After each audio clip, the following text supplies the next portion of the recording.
So what's interesting is power is cascading to the young faster than ever before because of our growing reliance on digital intelligence, or DQ.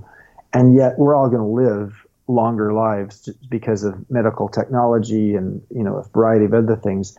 So we've created an irrelevancy gap of people. If power is moving younger and we're all living older, there's a period of life that's growing, and that creates this irrelevancy gap. And that's, I think, what's creating the movement is there's a growing number of people who are saying, hey, you know what, we still have something to offer. We don't need to be put out to pasture at age 45.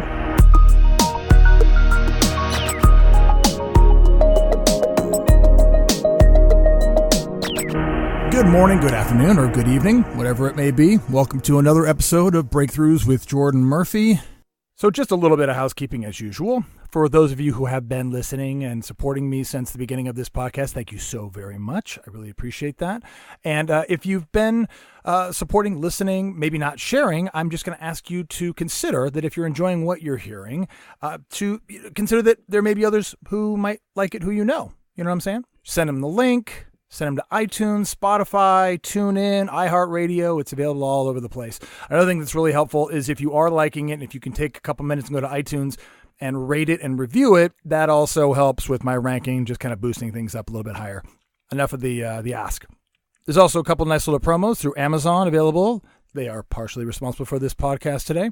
So if you go to breakthroughswithjordanmurphy.com, you'll see the two banners on there for Amazon Fresh and the Amazon Fire TV stick. Check those out. Great promotional opportunities. So let's get on with the show. We're having conversations today about the defining moments that shape our lives. That's what we do every episode. And today I have another. I always say this, but I have a great guest. And I always say I have a great guest, but I love having great guests. Okay, sue me. So I'm going to give you I'm going to give you a brief bio. Now, this is from my guest's website, so I'm basically just plagiarizing. ChipConley.com is the website. And for those of you who don't know who Chip is, you're missing out. For those of you who do, you're in for a great surprise. But those of you who don't, he is a rebel hospitality entrepreneur and New York Times bestselling author. Chip disrupted his favorite industry twice. At the age of 26, he founded Joie de Vivre Hospitality, transforming an inner-city motel into the second largest boutique hotel brand in America. He sold Joie de Vivre after running it as CEO for 24 years, and soon the young founders of Airbnb asked him to help transform their promising startup into the world's leading hospitality brand. Chip served as Airbnb's head of global hospitality and strategy for 4 years, and today acts as the company's strategic advisor for hospitality and leadership. His 5 books have made him a leading authority at the intersection of psychology and business. Chip was awarded the most innovative CEO by San Francisco Business Times, is the recipient of hospitality's highest honor, the Pioneer Award, and holds a BA and MBA from Stanford University. People, this guy's no slouch, obviously. Chip, how you doing? Wow. Well, thank you. That's a lot to digest right there. So, sorry about that. It's a life. I mean, that's a life, and you're not even done. Yeah. No, I'm. Well, actually, it's interesting you say that. I have a birthday coming up in 2 days, and so one of the things I do, I was at a. You're a fellow Scorpio. I just had my birthday. I just had my birthday, the 25th. Hey, happy birthday. Yeah, you too, almost. So one of the things I'm curious about is that when we ask people, like, what age are you going to live to? Right. People don't ponder that question a whole lot. And partly because it's like, wow, it's hard to know because we're aging and living longer. Yeah. Online sites tell me I'm going to live till age 98, which means that if I'm turning 58 this week, which means that I am exactly halfway through my adult life if I start counting at age 18. Right, you're about to start the back 9. The back 9 or the back 40, the back 40. So yes. Yeah. Well, and looking at the life you've had up to this point, you've packed it full. So you've got to set yourself a high bar. Yes. Like what's next? And that's what we're going to be talking about today. I mean, obviously, you've already written several books. Many people probably are aware of Peak, obviously, the Rebel Rules, Marketing That Matters, Emotional Equations. But the latest one that I'm also really interested in is Wisdom at Work, The Making of a Modern Elder. Now, before I say that, though, how was the Wanderlust Wellspring Festival this weekend in Palm Springs? It was beautiful. I mean, it's basically a place where people go to connect with community, to get healthy and happy in life. And so it was a great experience. Yeah, I mean, you can't go wrong. I mean, I was looking at just some of the guests, and obviously you being one of them, Marianne Williamson, Gary Zukav. I mean, and it goes on and on. I mean, those enough would be plenty for me to visit. So it sounds like it was a great event. Yes. So you're a California native, right? You were born in Southern California? Yes. And then you kind of spent some time in Northern California, which is where I'm from. Mm-hmm. And I kind of want to touch on this a little bit because we're going to get into this conversation, obviously, about the modern elder and what that actually means and that movement. But I don't know, it came up this morning when I was thinking about talking to you, and I was like, do you think, and I thought, am I going to get myself into trouble, or am I going to make some new fans? I'm not sure which. But you and I grew up in one of the most beautiful states in the world, cities in the world, but specifically California, Northern California, Southern California. Do you think that things are tipped a little bit in our favor, just as far as the fact that we can have conversations like this and it's not absurd? Well, I think what's interesting about California is California was always sort of out there as the pioneer. Right. Literally, 150, 200 years ago, pioneers coming to California. And then whether it's lifestyle pioneers or academic pioneers or tech industry pioneers, I think it's allowed us to be open to being a nonconformist. New ideas, new possibilities. Certainly, and new lifestyles. Right. So all of that, I think, means that we can, break free from the rest of the world. There's a great Oscar Wilde quote: "Be yourself, everyone else is taken." Yeah, and I think that's an appropriate quote to define people in California. Yeah, and I think it's it's when you say that we go back 200 years. I mean, there's this kind of continuing regeneration of a gold rush. Mm-hmm. The gold rush of the gold rush, obviously, the gold rush of industry, the gold rush of tech, and now there is the gold rush of spirituality. Now that's been going on for a while, but I do feel like specifically the left coast and the right coast, New York does have its conversations that are open to it as well, but California seems to be a little bit open, or like you said, more willing to start the conversation, let's say. And that receptivity to those conversations is more present, which is kind of what I'm saying. It's somewhat unfair because I wanted to talk about why don't you tell, obviously I know you've told this story over and over again, but you started Joie de Vivre, you sold Joie de Vivre, you were looking for what's next, then Airbnb came knocking, then you had this interesting epiphany about your place as a mentor or as a intern, right? Mm-hmm. And now there's this dawning of this movement. Now I say dawning, and I'm curious what you think of this new conversation of what it is to be plus 50. Yeah. Is this a relatively new movement? Is it a movement on its way? Is it a movement that's just, in the middle point? I don't know. What do you think? Well, so I'll give a quick background and then answer that question. So yes, I joined Airbnb at age 52. I had never worked in a tech company before, and quickly I realized, my gosh, I was supposed to come in as the wise elder and the mentor to the CEO, who's 21 years younger than me. But I actually realized quickly I was as much the intern as I was the mentor. And and that's why I coined the expression, the term modern elder, because a traditional elder is regarded with reverence and is dispensing wisdom. But a modern elder is appreciated for their relevance, not their reverence. And the relevance means that they are as much of a beginner's mind learning as they are a wise elder teaching. And so that was my 5.5 years at Airbnb now, between the time I was full-time and the time I've been in an advisor role. Having said that, I think I wrote the book partly because I saw that there's a growing number of people who are feeling irrelevant around starting in Silicon Valley, starting at age 35, but in the general population starting in people's 40s and then definitely going into their 50s and 60s. So what's interesting is power is cascading to the young faster than ever before because of our growing reliance on digital intelligence, or DQ. And yet we're all going to live longer lives just because of medical technology and, a variety of other things.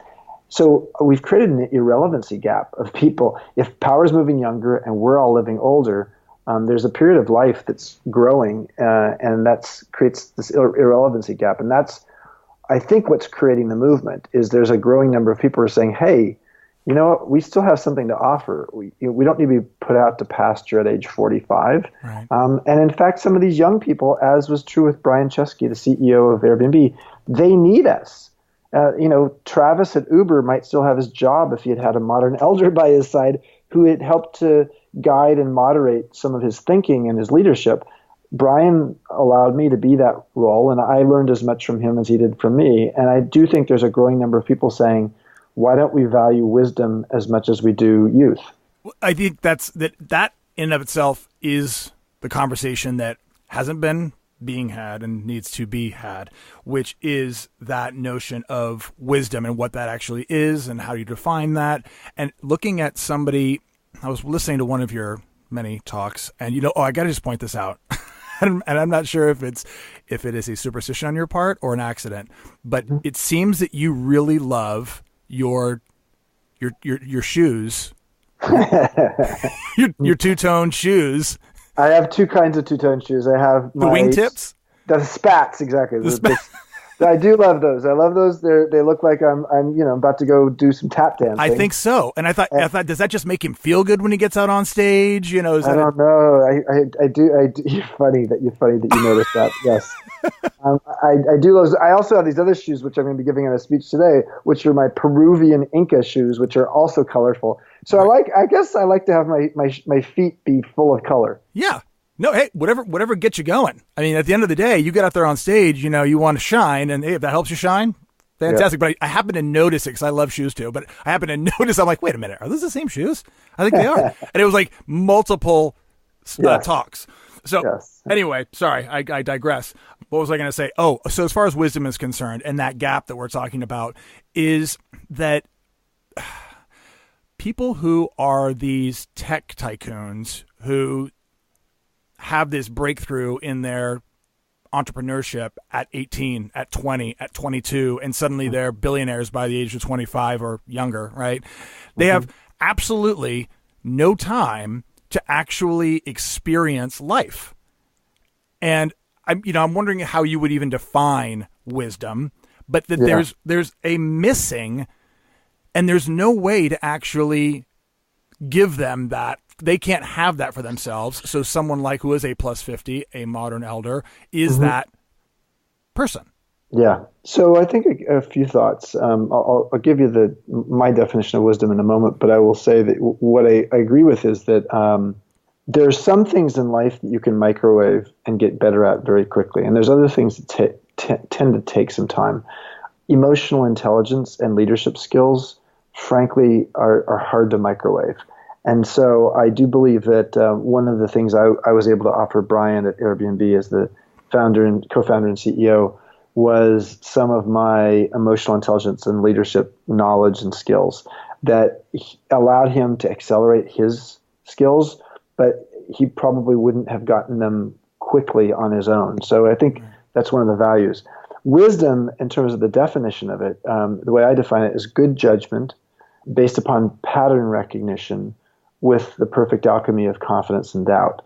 Now, let me unpack that long definition. Start with the end. Confidence and doubt. One of the big revelations, if you're an older person in a younger company, especially a younger tech company where there's just a lot of confidence, and especially a company like Airbnb that's being a disruptor and doing it quite successfully, is the process of moving from youth to middle age is the process of going from hubris to humility.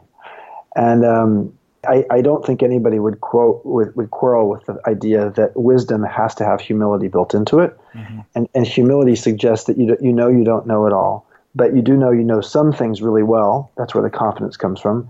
And the doubt comes from the place of being open to knowing that you don't know it all and you're supposed to learn from someone else. So to me, a wise person understands when to up the ante on the confidence versus the doubt. Right before that was the idea of pattern recognition. Pattern recognition may be the number one way that academics define someone who's wise. And what do I mean by pattern recognition? I mean, being able to look in your life and see and have even the intuitive sense that I've seen this movie before and I know how it ends. Mm-hmm. And it's often almost unconscious. You've lived around and you've seen whether it's a certain kind of personality or a certain kind of economic trend, or, I mean, there's pattern recognition when it comes to the weather. There's an element of like, okay, I've lived this before, I have taken note of it before, and therefore it influences my ability to go quickly to an answer that, you know, someone else might take longer to get to. And so the pattern recognition is pretty important, but the longer you've been on this planet, the more patterns you've seen, so that works to your favor, as long as you've learned from them. And then that starts with good judgment. And yeah, I just tell my kids that I read minds. Yeah, well, I think I say, guys, I can read your mind. Yeah. And they believe me for now, so that's how my pattern recognition works. Yours sounds much more adult. Mine I just talk to my children who are 14 and 10 years old, and I say, listen, I've been around the block a few times. I know a few things. Don't try to bullshit a bullshitter. Yeah. Well, I like that. I like that. So what I wanted to ask you here is, it sounds there's a back and forth here, which you've said in a number of your talks as well. There's a reciprocity. There's a back and forth here to saying we can provide wisdom from the elder position, and they can actually provide wisdom from their position as well. It can go both ways, it seems. But it seems like the common denominator needs to be on both sides is humility. And, you know, one of the things I was going to say is, as far as this, the culture, the modern day workspace, how is, in your experience, maybe even outside of California, how is the culture responding to this movement? Are there particular industries that are more receptive than others? And I'm speaking to this because of anybody who might be listening, who is plus 50, who is in this kind of like, holy shit, what am I supposed to do? Is there a solution? Is there a way to go from, oh, wow, this is a really interesting conversation, to what the heck am I supposed to do about it? Well, I think the people who are most receptive and are sort of jumping on the bandwagon are those who are in either industries or regions in the country where technology is more and more dominant. So anybody from the tech industry fits that. But, you know, I think a lot of other industries do as well. I certainly have seen a lot of people in the advertising agency. You know, the whole world of advertising has changed so dramatically as the dominant network media no longer dominates. And so younger people who have digital intelligence about new platforms for how to get eyeballs and get engagement have really sort of entered the advertising industry and the marketing industry in a huge way. And therefore, there's a lot of people in their mid-40s feeling like, wow, whatever happened here? And so that's another industry that's gotten that I think's led to a lot of people saying, how do I make myself relevant again? And so the idea of modern elders, I think, really speaks to this idea that we have to be learners. You have to have the humility to learn in midlife and to be curious and to use that curiosity in tandem with our wisdom to be even more powerful in the marketplace. Do you think that the plus 50s, and I know this, I don't want to, plus 50 isn't that old, but as far as the eyeballs are concerned, do you think there's a misconception that older folks just aren't on the interweb as much? You know, as far as, the market, how to market to an older demographic, for example, where does that demographic land? And does that mean that having somebody who is a quote unquote elder brings that benefit to the dispelling of that myth that, older people aren't a viable market unless you're selling drugs? Or Facebook, actually. The fastest growing market for Facebook is people who are older. Right. So I think, which is not so good for Facebook in terms of they've lost a lot of their younger demographic. Very much, yeah. So I think that one of the things that's interesting is that, there's an element that people are worried that they're being judged based upon a set of stereotypes. And yet a lot of the stereotypes and myths people own themselves. There's a study that came out recently that showed that when it came to myths and stereotypes of people 50 and older, people who are 50 and older believed them more than the general population.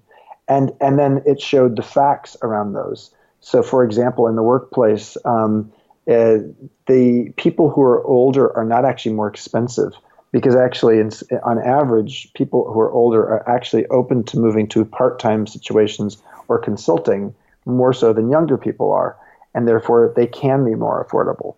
So I think the key is to know this, that people are, as an executive recruiter said to me the other day, when I asked her, how do you help people 50 and older go get a job in this kind of marketplace? Right. And she said the following. She said, when it comes to interviewing a candidate, first of all, you have to get a foot in the door, and that's the hard part.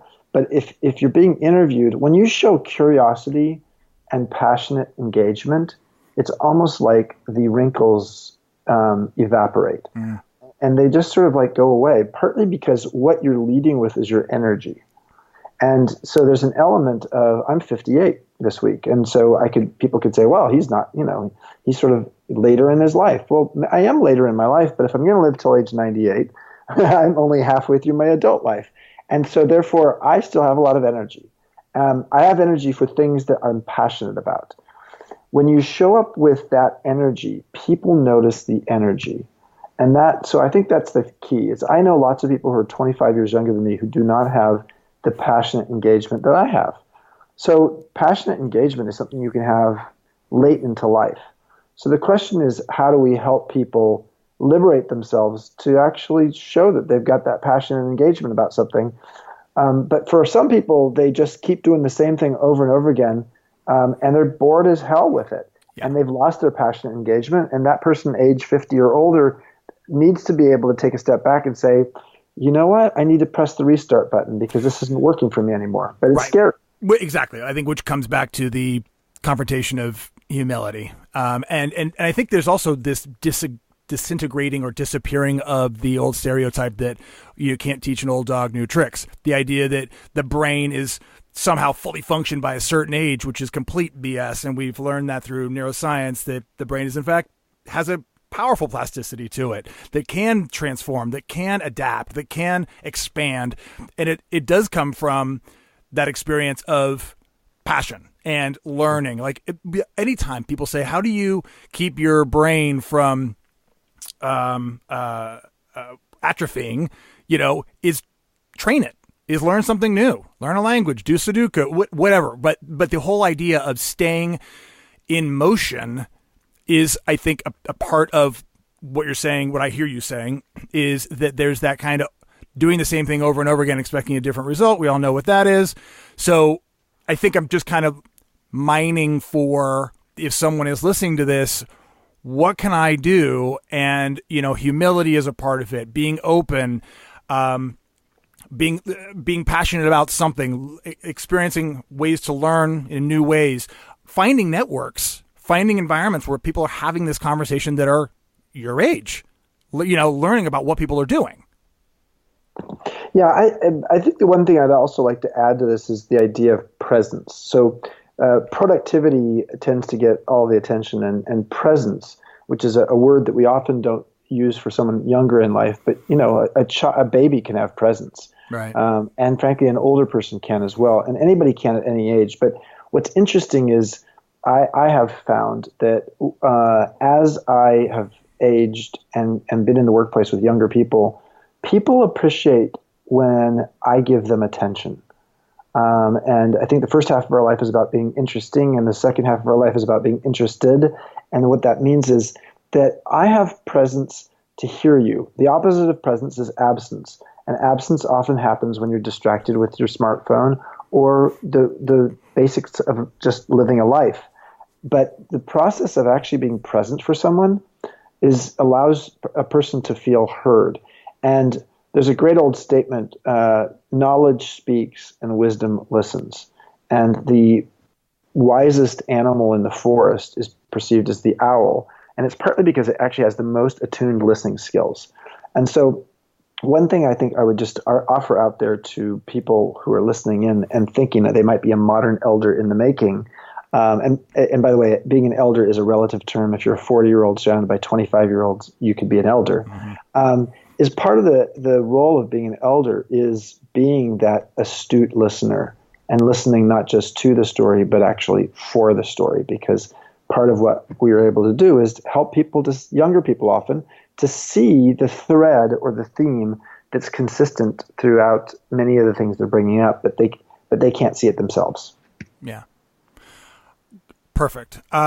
So obviously one of the reasons I have you or anybody on this show is to talk about breakthroughs. And, I think that you would probably agree that anybody who is, up to or having a big life, you can pretty much predict breakthroughs and breakdowns necessarily as well. There's going to be breakdowns, then breakthroughs, then breakdowns, then breakthroughs. If you're somebody who is taking big risks, making big leaps, making big strides, you're going to fall on your face. In fact, you almost kind of, at least I have tried to, in my later years now, embrace and welcome the falling on the face part, because in the past it was like that was a bad thing. That was not at all what I wanted to do, because that made me look bad to others, because I was comparing myself to others all the time.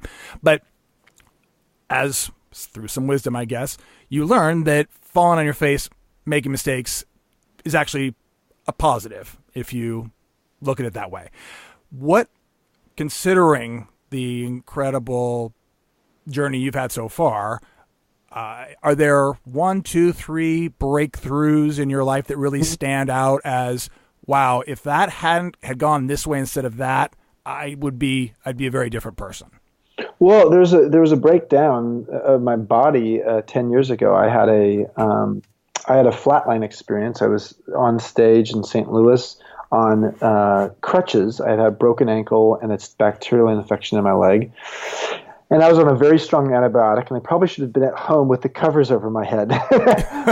But instead, I was out there giving a speech because I had a book called Peak come out that had become very successful. And at the end of my speech, I sat down to sign books, and I went unconscious in my chair, and they put me on the floor. And then the paramedics showed up, and when the paramedics put the heart monitors on me, I went flatline, and it was the first of many times over the next 90 minutes that when I went flatline. So that experience, which is, was basically divine intervention on some level, because I was in a place where I was pretty depressed about my life at that point, where the Great Recession was just kicking in. I knew I had been CEO of my own company for 22 years.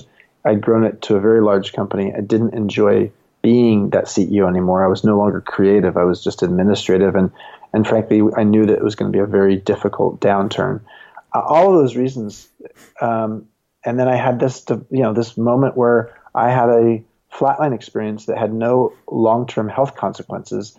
It sort of woke me up to saying my breakthrough from that breakdown was I thought I'd be running this company for the rest of my life, and I don't want to do that anymore. And so it took me to a place where I ended up selling Joie de Vivre, my boutique hotel company, and then opening my space up to what's next, not knowing at age 50 what would happen. Mm-hmm. There's a great quote from Robert De Niro in the movie The Intern, which is, musicians don't retire, they quit when there's no more music left inside of them. And so I knew I still had music inside of me. I just wasn't sure who to share it with, but I didn't want the burden of running that company anymore. And weirdly, two years after that, the 3 founders of Airbnb tapped me on the shoulder with their little tech company and said, "We want to have you help us turn this into a global hospitality brand and be the mentor for Brian, the CEO, in house." And so that opportunity wouldn't have happened. That breakthrough wouldn't have happened without my breakdown. Yeah. Pardon me. Unfortunately, it tends to be that the breakdowns that lead to the biggest breakthroughs are those low bottoms, for lack of a better phrase. I mean, it really has to kind of take the wind out of you, no pun intended, for us to wake up sometimes and for us to transform sometimes. One of the ones for me, and I've shared this before, but one of the ones for me was that at probably age 42, my marriage was present, but not really thriving. I was there. I was physically there, but not emotionally or psychologically there, because I had kind of just gotten to a place with drinking that I had essentially left the building. Mm-hmm. And my wife pretty much said, in a very loving way, actually, after many years, enough is enough. And thank God it was the right time that to talk to anybody who's an alcoholic or an addict, you can't ever make an addict or an alcoholic get well. They have to be willing to get well. Thank God I was ready, and I got sober. And it was literally one of those experiences where I had to really look at, oh my God, I'm going to lose something magical in my life if I keep on doing this. And my children, my wife, this relationship, all of it. And thank God I had the breakdown I had to have the breakthrough, which was taking care of myself and ultimately taking care of my family.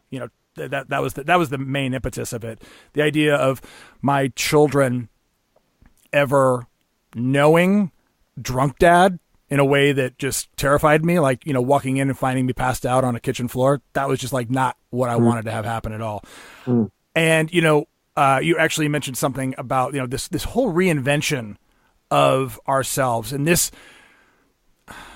in this age that we live in, compared to the baby boomers, for example, who they grew up, they got married very young, they had children in their early 20s, they got a job, and they had it till they died. That was it, right? And now we have this continuous, I want to say need, but to a certain degree, opportunity, I guess is another way of looking at it, but continually having to reinvent ourselves because of the ever-changing world that we're living in. It's moving so quickly that we have to be willing to shift and adapt. And that's something we're not taught. And, I was listening to something you were sharing about, and the notion that there's really a lack of a handbook for understanding the common factor that we all deal with every day. And yet we've never been given that rule book on how to function effectively, and that we're all human.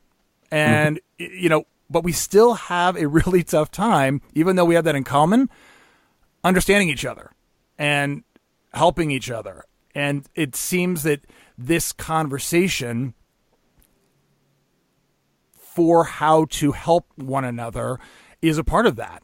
And I'm just wondering what your thoughts are as far as that lack of a handbook. I mean, unless you had like a psychology major, which even still is not the answer necessarily, but, we're not raised unless you go seeking that kind of introspection, what it is to be a human being.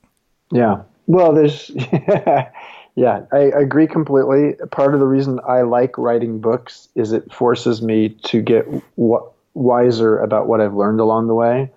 So part of the reason I wrote Wisdom at Work, The Making of a Modern Elder, was to create that kind of handbook for someone in midlife, because I didn't have one. I didn't have one when I realized I was very scared. I was lucky that I got tapped on the shoulder by the Airbnb founders, but then I came into a workplace where I was twice the age of the average person, and I didn't understand technology or the lingo, and I felt lost. There was really not a place for me to go to sort of understand how to navigate that midlife experience. And so the book was the first thing I did, and then I ultimately created something called the Modern Elder Academy, which has a 3-acre campus on the beach in Mexico in Baja California, an hour north of Cabo San Lucas. And the purpose of the academy is to help people understand how to repurpose themselves in midlife.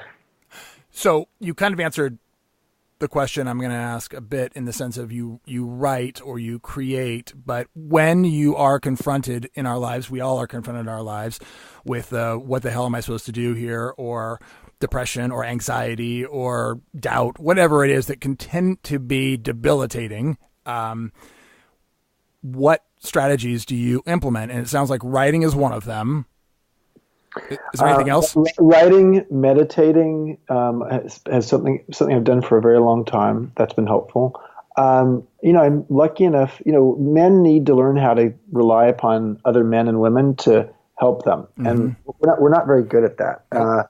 We tend to be very, we sort of have that John Wayne persona that somehow we're supposed to just, true grit, suck it up. Yeah. And I think the idea of learning how to be vulnerable with friends and family really essential. Something that I feel like I was able to do at a young age, and so therefore it feels like it's something I can do in middle age as well. Yeah. And I like to read. I mean, there's an element of reading books that help me to understand how other people have gotten through it. Any particular books that stand out as, oh man, this one is like the Bible to me? Oh, the Bible to me is Man's Search for Meaning by Viktor Frankl, which, famous psychologist in Vienna who ended up in a concentration camp in World War II. And, his experience was realizing how meaning is the fuel of life. And so it's probably the most valuable book I've ever read. Yeah.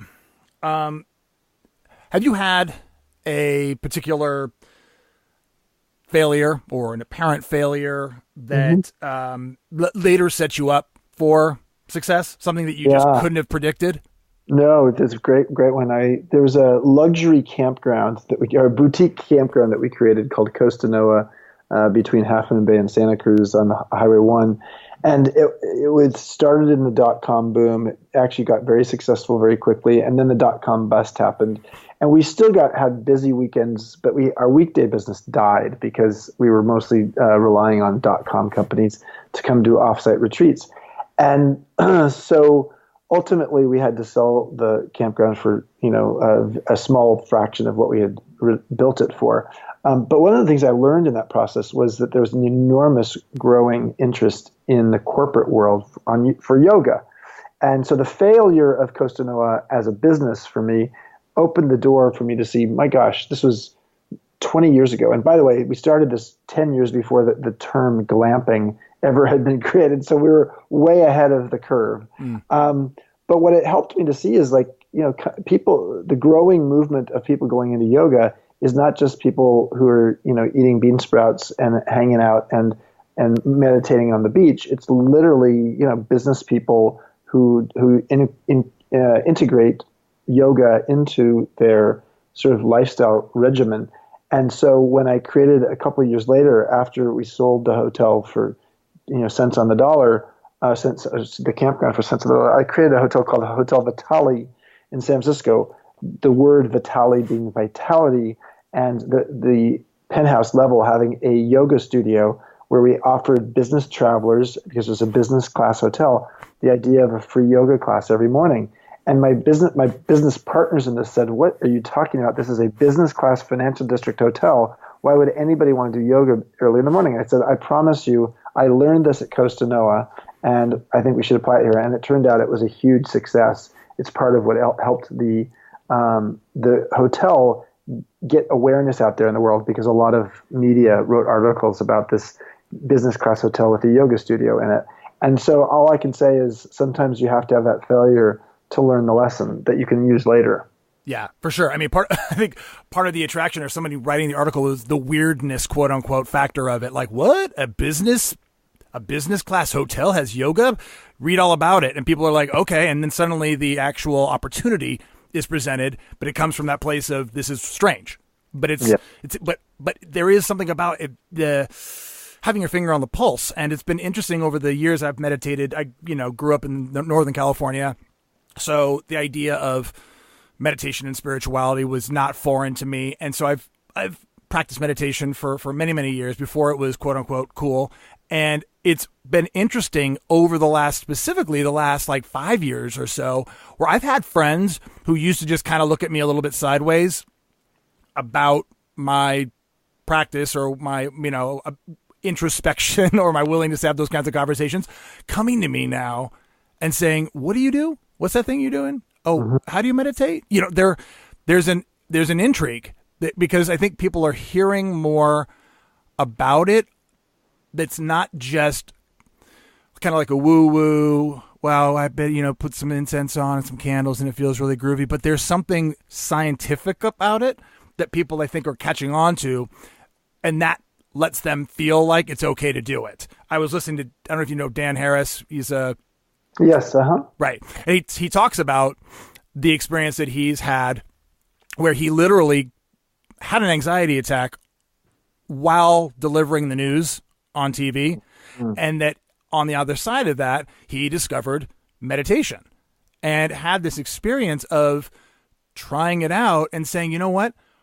It works. It doesn't work. As far as I'm concerned, if I can improve my state of being by 5%, 10%, that's working to me. Mm-hmm. And I think if we can at least start to kind of dip our toe in there, I think it's what people are doing, people who are not necessarily originally open to it. I mean, somebody could look at someone like you and your background, or someone like me and my background, and go, well, of course they meditate.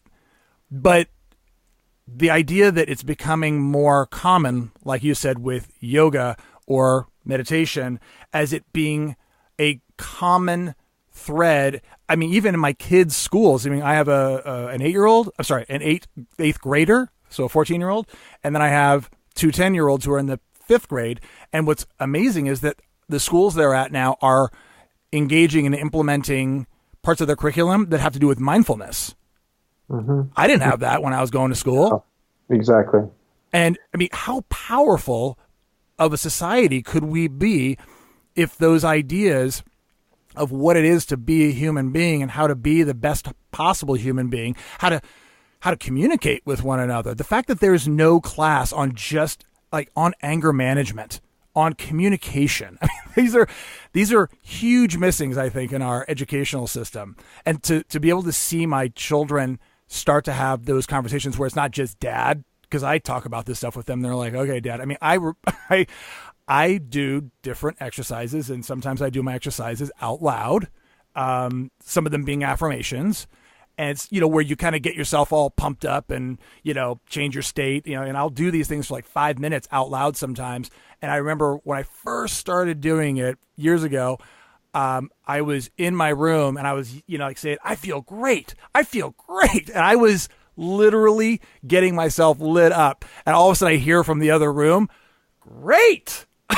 Like my children literally mocking me from the other room for my, yelling how great I felt. But they have slowly but surely seen it go from dad does this to, oh, wow, now we're talking about it in school. And so it's an exciting possibility that this might become something that's more prevalent. Absolutely.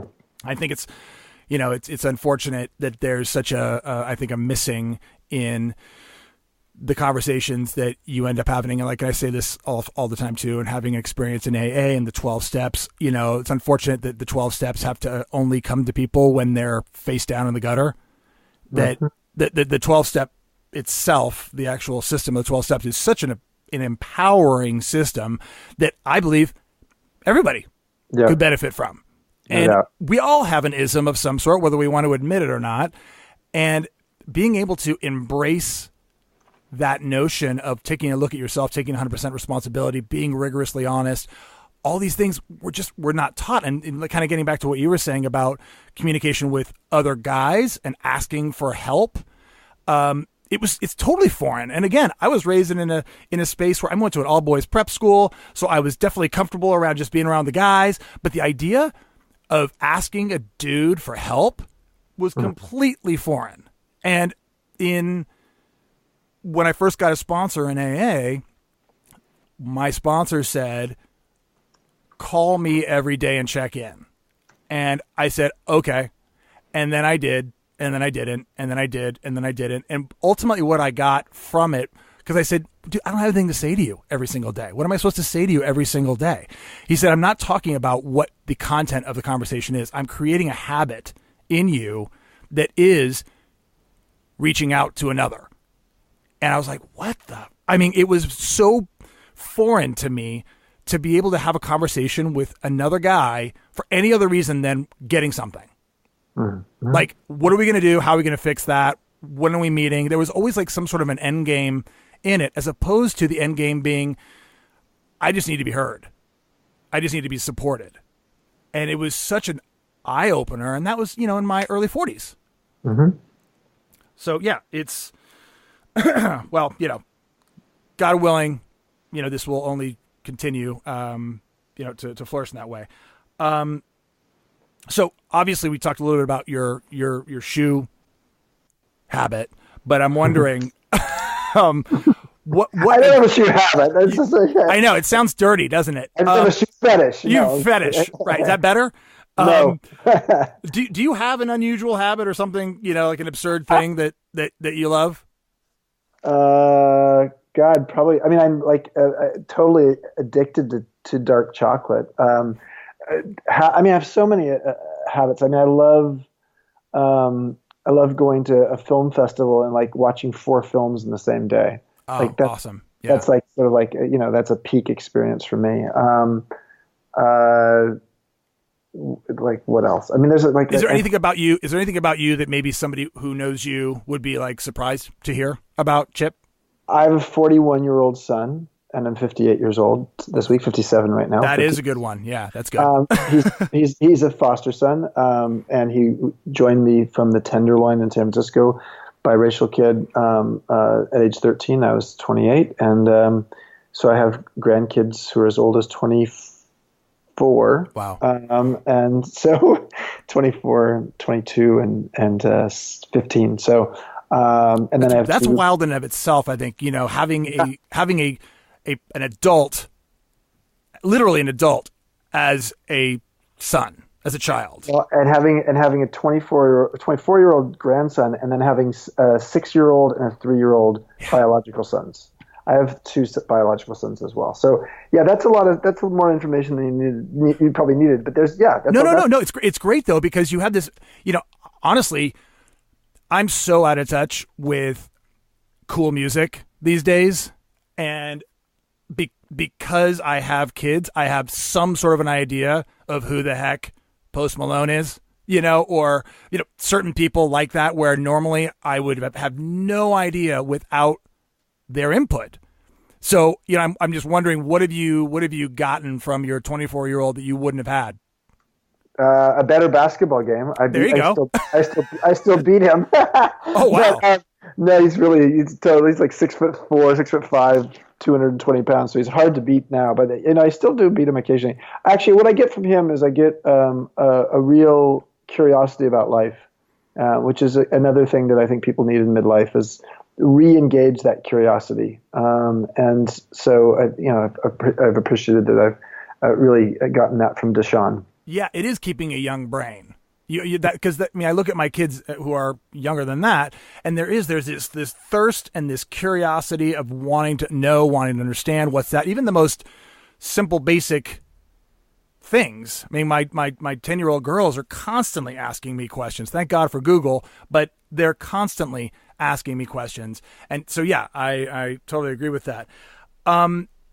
Is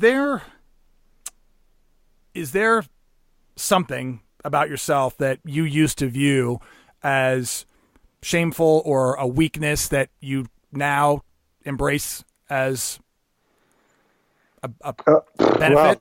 Well, let me say, that's a question that's easy to answer, but hard to talk about. So when I was growing up, I was an athlete, and my father was I was Stephen Jr., chip off the old block. My father was a Marine reserve as a captain in the Marines. And I knew teenage years, I knew I might have an attraction to guys and might be gay, but wow, you wouldn't talk about this back then. Played water polo in high school, played water polo at Stanford in college, was in a fraternity, very macho kind of environment. And then at age 22, I came out. And at age 26, I started a boutique hotel company as a out gay CEO. And that was not an easy thing to do in the 1980s. And so that was something that felt shameful, that actually I brought to the light of day, was open to just saying, this is just who I am. And it's proven to be part of my superpower, maybe as a leader, is to have that level of vulnerability and to understand what does it mean to be the other. So I'm a white male, and so have been lucky to have privilege and power. And yet I've also, when I was in high school, I was a minority. I went to Snoop Dogg's high school, so I knew what it meant to be the other by being white. And then I knew what it meant to be the other by being gay. And then at Airbnb, I knew what it meant to be the other by being the old guy, twice the age of everybody else. So being able to empathize with other people is, I think, a critical piece of what it means to be a great leader. And so a lot of that came from, frankly, my younger years, knowing I was hiding something that ultimately I had to let out, and it allowed me to be a much more candid and open person. Yeah. Yeah. when you had to confront that fear of coming out, it's because it's such a ongoing, I'm sure, situation that many young men and women have to deal with, especially even still. Were you surrounded by other people? Were you kind of solo in the experience of it? How did you confront that? It was hard. My family was having my father had a really hard time with it, and my mom, he wanted to shield my mom from it. And so it was very much my friends who helped support me. And at that time I went through some therapy that helped support me as well. But at some point, you have to put your big boy pants on and be willing to dig deep to understand who you are. And back to that Oscar Wilde quote of, be yourself, everyone else is taken. And that was an element for me that made me realize, this may not be practically speaking, the best thing for me to do for my career path or maybe for my family relationships, etc. But ultimately it turned out to be exactly the right thing to do. Yeah. So we might have touched on this, but just kind of encapsulating the idea of it. Is there, in the last 5 years, maybe even last 2 years if you want, but is there a new belief or a new behavior, a new habit that you've embraced that has helped to improve your life? I think being curious and asking thoughtful questions with appreciative inquiry has helped me to be less reactive. And instead of naturally saying, that doesn't work for me, open to understanding other people and their premises before I cast judgment. Yeah. Speaking of casting judgment, considering the world we're living in right now, where it seems that that's all our culture is doing, is passing judgment on the other, meaning specifically, if you're from a red state or a blue state, the idea of you're right, I'm wrong. What are your thoughts, considering this, your willingness to have, bigger conversations, and I'm sure you're talking to a lot of different people. You're traveling the country. You're, meeting all kinds of different people. There seems to be such a chasm and a breakdown in our communication as a country. What are your thoughts around that? It's part of the reason I live in Mexico half the time now. But that's not true. I made a decision to move to Mexico before this got all as crazy as it did. I think the number one thing for us to all learn is that Nikki Haley gave a great talk at the Al Smith dinner in New York a couple weeks ago. And my guess is that she is a likely candidate for president in 2020 or 2024. We'll see. And I'm a Democrat, so she's a Republican. I'm not necessarily going to support her. But what I really appreciated in her comments was this element of we've got to move beyond realizing or feeling that the people on the other side of us are evil. Right. There are evil people in the world, and we've seen some circumstances recently in terms of people going into synagogues and killing people, and people doing terrible things in other countries. There's evil in the world, but the people who have a strong point of view that may be different than ours are not necessarily evil. And helping us to move beyond that black and white thinking is really essential for us to rebuild the sense of common purpose. And unfortunately, I'm not a big fan of Trump, and I think one of the things that he has failed to realize is the bully pulpit that being the president of the United States means, and it has a lot to do with just like being the CEO of a company. You influence the culture of everybody around you. Yeah. You do that as the leader of a company, as a leader of a country as well. And so, I don't think he'll ever figure that out. I think he's, so I think that's frankly his biggest fault is the fact that he doesn't realize the emotionally contagious role he has as the leader of the United States. Yeah, I don't think that he sees it as a negative. I think that he stands in his position as being this is the way to win. This is the way to stay on top. This is working. And unfortunately, he doesn't seem to care. Who knows? Maybe he does care and he doesn't care that he cares. I have no idea. But it's a little bit scary because of the role model, if you will, that he accidentally is, or on purpose is, in how he speaks. And if, our children hear him speaking and they're seeing this is what a leader does. This is who a leader is. And that in of itself, whether you agree with his policies or not, who he's being as a human being, do you agree with that? How he's treating other humans and how he's speaking about other humans. How do you feel about that? But all that said, yes, I think there is a breakdown in the notion of black and white and the fact that not everybody who voted for Trump is an idiot or evil. No. I mean, there's lots of reasons why anybody would have supported him, and that so there's not singularity of like some evil thing about that. So I was listening to recently, pardon me, I don't know if you're familiar with Daryl Davis, who he wrote a book, but he also has a documentary on Netflix called Accidental Courtesy, and just specifically to the idea of communication being essential. He took it upon himself to explore how he's an African-American man who took it on to ask, how could you possibly hate me for the color of my skin? And he's traveled the country and for years has spoken to and ultimately befriended and converted dozens, if not hundreds, of top-level Ku Klux Klan members. Yep, I've heard about this too. So through conversations, just sitting down and having lunch or having breakfast and having a dialogue, not coming from the place of you're right, I'm wrong, but what are we doing here and why are we doing this? And look what it's doing to us. Yep, definitely. But it takes something. Chip, I really do appreciate, I know you've had a long week and you're coming off a long weekend and you're busy, and I really appreciate you taking some time to sit and talk with me today, and I wish you the best with all your future endeavors.